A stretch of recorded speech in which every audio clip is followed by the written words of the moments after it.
আল্লাহ আমার রব, এই রবি আমার সব।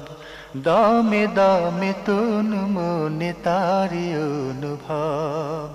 তোমার দুনিয়াতে আমি যেদিকে তাকাই, অথই নিয়ামতে ডুবে আছি সবাই। পাক পাখালির গানে শুনি তসবি কলরব, তসবি কলরব। আল্লাহ আমার রব, এই রবি আমার সব। আসসালামু আলাইকুম। প্রিয় দর্শক, আপনারা যারা দেশে আছেন প্রবাসে, সবাইকে অনেক অনেক প্রীতি ও শুভেচ্ছা। শুরু হলো আপনাদের প্রশ্ন নিয়ে আপনাদের এই প্রিয় অনুষ্ঠান আপনার জিজ্ঞাসা। আপনাদের সাথে আছি আমি জয়নুল আবেদিন আজাদ। আজকেও আপনাদের প্রশ্নের জিজ্ঞাসার জবাব দিচ্ছেন বিশিষ্ট আলেম ডক্টর মোহাম্মদ আবু বকর জাকারিয়া। আসসালামু আলাইকুম রহমতুল্লাহ বারকাতুহ। প্রিয় দর্শক, চলুন তাহলে জিজ্ঞাসার জগতে। শুরুতে একটি ইমেল, এটি পাঠিয়েছেন কামরুন নাহার। লিখেছেন, পবিত্র কোরআনে বলা হয়েছে প্রত্যেক জাতির জন্য রাসূল ছিল। প্রশ্ন হলো, হিন্দু বা বৌদ্ধ জাতির জন্য কি রাসূল ছিল? প্রশ্ন 2, হিন্দু বা বৌদ্ধ জাতির জন্য আল্লাহ কি পূর্বে কিতাব বা সহিফা নাজিল করেছিলেন? জানাবেন। আল্লাহ তাআলা কোরআনে কারীম বলেছেন, ওয়া ইম্মিন উম্মাতিন ইল্লা খালা ফিহা নাযীর।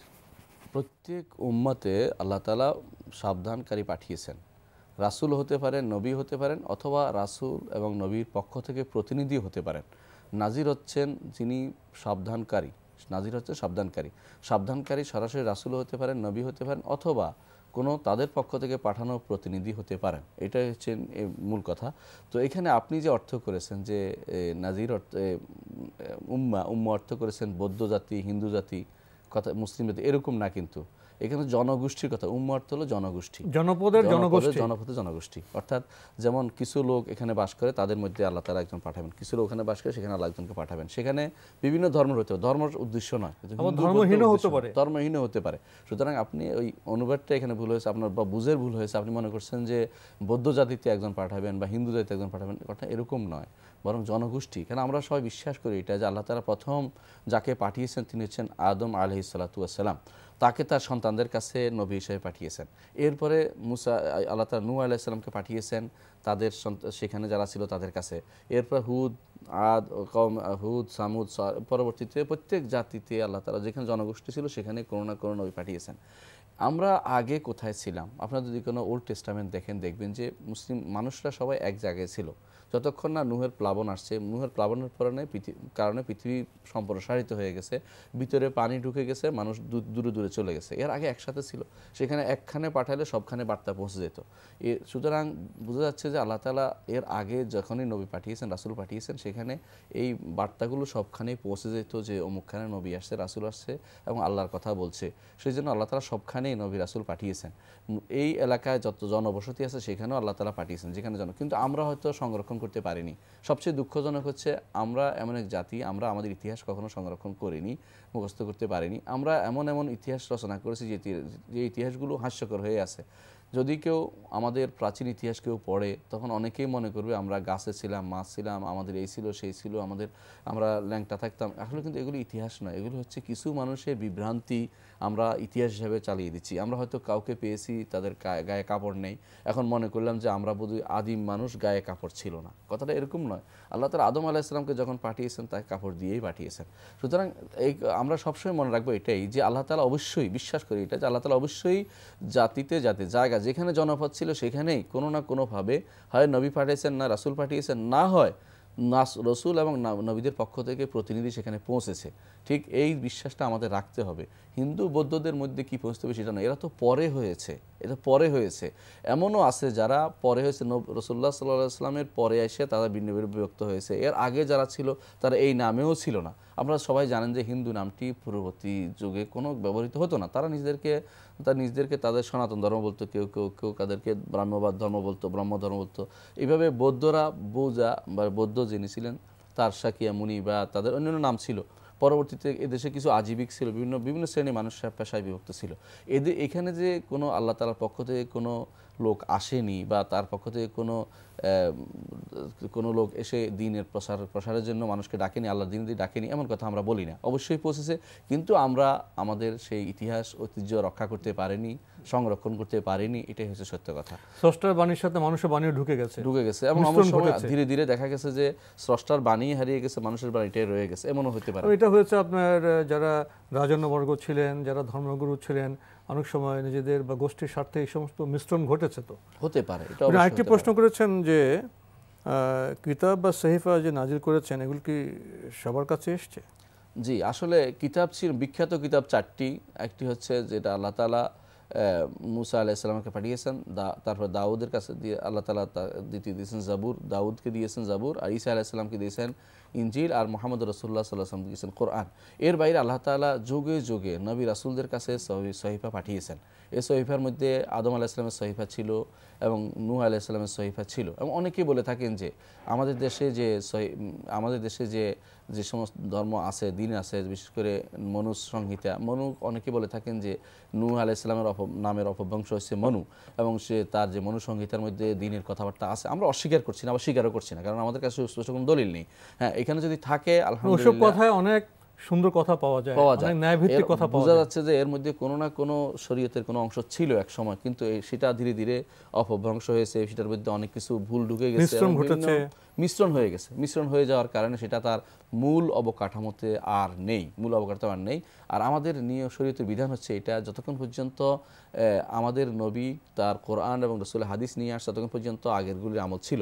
যখন কোরআন কারিম আসছে আর রাসূল সাল্লাল্লাহু আলাইহি ওয়াসাল্লাম হাদিস আসছে, এরপর আমরা আগেরগুলিতে আমল করতে পারি না। তবে আমরা এটা বিশ্বাস করি, ঈমান আনি, সত্যি ঈমান আনি যে আল্লাহ তাআলা যুগে যুগে অনেক কিতাব এবং অনেক রাসূল পাঠিয়েছেন, অনেক সৎ পথের প্রদর্শক পাঠিয়েছেন, এবং হেদায়েতের ধ্বজাধারী আলেম বা তাদেরকে যারা হেদায়েতের লোক হিসেবে বিভিন্ন জায়গায় বিভিন্ন জাতিতে তাদের উত্থান হয়েছিল।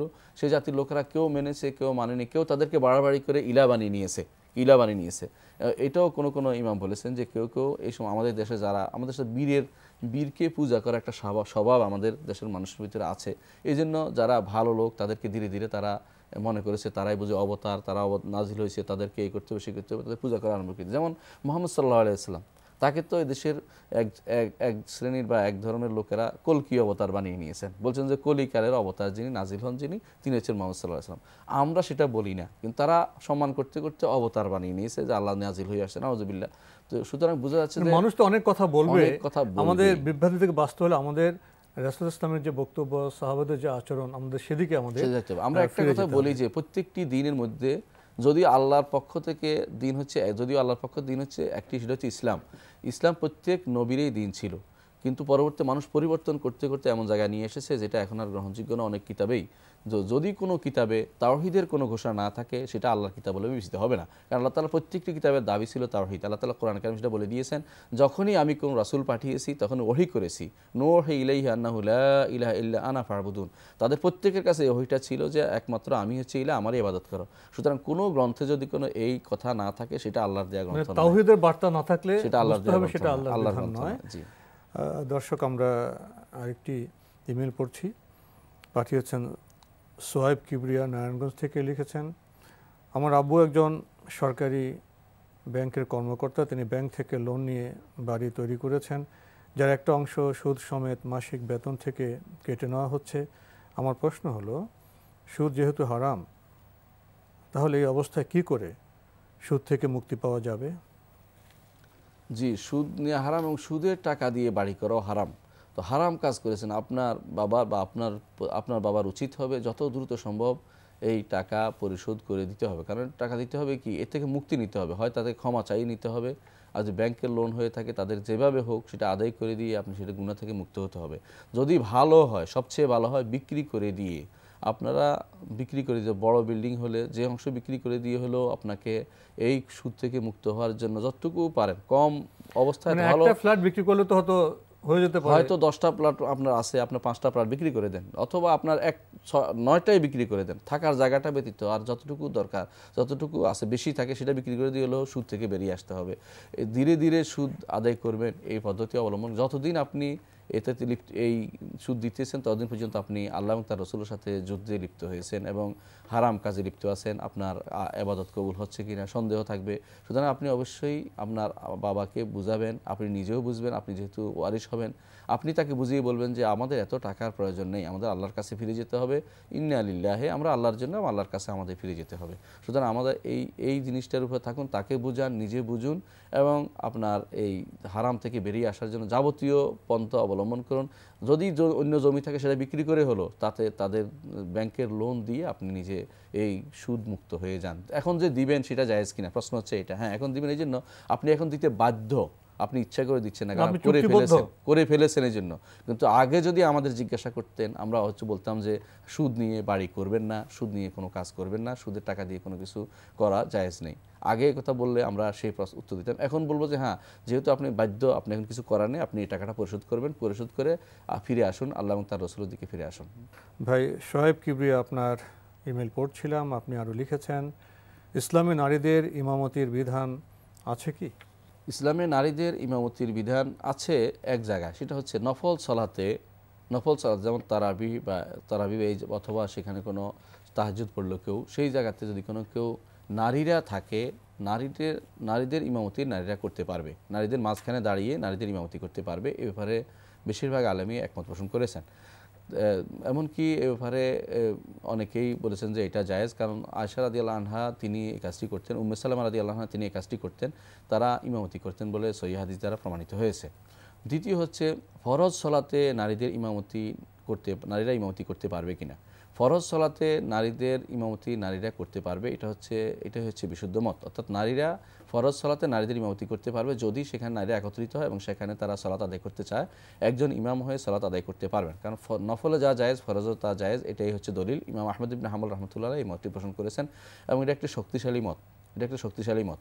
কিন্তু যদি সেখানে পুরুষ থাকে তখন সেখানে পুরুষের ইমামতি করতে হবে, নারী পুরুষের ইমাম হতে পারে না, কোনোভাবেই নয়, কোনো ক্রমেই নয়, কোনো অবস্থাতেই কোনো নারী পুরুষের ইমাম হতে পারবে না। নারীরা নারীদের ইমাম হতে পারবে। আমরা এখন একটি চিঠি পড়ছি, আগের চিঠি পাঠিয়েছিলেন মোহাম্মদ নুরি আলাহি ভাট, রায়পুর লক্ষ্মীপুর থেকে। আপনার একটি প্রশ্ন রয়ে গিয়েছিল, লিখেছেন যে আত্মীয়বর্গের সঙ্গে অসৎ ব্যবহার করবে সে বেহেশত যেতে পারবে না। বুখারী ও মুসলিম শরীফের এই হাদিসটির ব্যাখ্যা করবেন?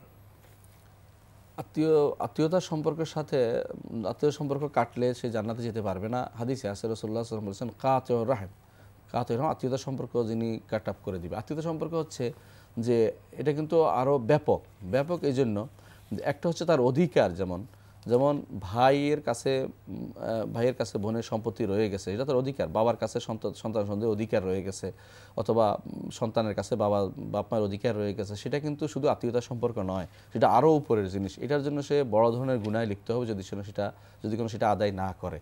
আর দ্বিতীয় হচ্ছে যে আত্মীয়তা সম্পর্ক হচ্ছে যেমন ফুফু, খালা, বাইরের লোকদের, এরা কিন্তু আপন আত্মীয়। এই আত্মীয়গুলো চাচা চাচাদের দেখাশোনা করা এদের আত্মীয়তার ভিতরে পড়ে, বা ভাতিজাদের দেখাশোনা করা এদের আত্মীয়তার সম্পর্কের ভিতরে পড়ে। এগুলি না করলে সে জান্নাতে যেতে পারবে না। তাহলে আরও বেশি একটা হচ্ছে দায়িত্ব কর্তব্য পালন করা নিজের সন্তান সন্ততি পিতামাতার প্রতি, সেটার জন্য বড় ধরনের গুনাহ। আর আত্মীয়তার সম্পর্ক হচ্ছে এর বাইরে যার শাখা প্রশাখা আছে, বাবার আত্মীয়, দাদার আত্মীয়, অথবা নিজেদের। একটা হলো আপনার রক্ত সম্পর্ক আত্মীয়, আরেকটা হলো এর থেকে আরো শাখা প্রশাখা অধস্তনে অনেক বিস্তারিত আত্মীয়। সবাই কিন্তু রাহামের ভিতরে সম্পৃক্ত। অর্থাৎ আত্মীয়তার সম্পর্ক বলতে এদের সবাই কিন্তু শামিল করে, নিজেরও হোক, বাবার হোক, দাদার হোক, প্রত্যেক কিন্তু আত্মীয় সম্পর্ক। মায়ের পক্ষ থেকে হলো আত্মীয়তার সম্পৃক্ত, মামা, খালা, নানা, নানি, এগুলি সবগুলি। সুতরাং আমাদের এ ব্যাপারে সাবধান হওয়া উচিত। কেন সাবধান হওয়া উচিত? আমরা প্রত্যেকে যদি এ ব্যাপারে সাবধান না হই, তাহলে এরা কোনো না কোনোভাবে বিপর্যস্ত হবে, ক্ষতিগ্রস্ত হবে। আর ক্ষতিগ্রস্ত হওয়ার অর্থই হচ্ছে সমাজে সমস্যা তৈরি হয়। রাসূলুল্লাহ সাল্লাল্লাহু আলাইহি ওয়াসাল্লাম চেয়েছেন একটি এমন সমাজ তৈরি করা, যে সমাজের মধ্যে ভারসাম্যপূর্ণ সমাজ তৈরি হবে, যে সমাজে একে অপরকে দেখাশোনা করবে। এটাই হচ্ছে মূলত রাসূলুল্লাহ সাল্লাল্লাহু আলাইহি ওয়াসাল্লামের উদ্দেশ্য। এই জন্য তিনি বলেছেন জান্নাতে প্রবেশ করবে না যারা আত্মীয়তার সম্পর্ক কর্তন করবে। হাদিসে রাসূলুল্লাহ সাল্লাল্লাহু আলাইহি ওয়াসাল্লাম এটাও বলেছেন যে এই আত্মীয়তার সম্পর্ক এটা একটা এমন জিনিস যেটা যখন তৈরি করা হয়েছিল তখনই সে আল্লাহ তাআলার কোমর ধরে বলছিল যে আমার সাথে আপনি ওয়াদা করুন, কি করবেন।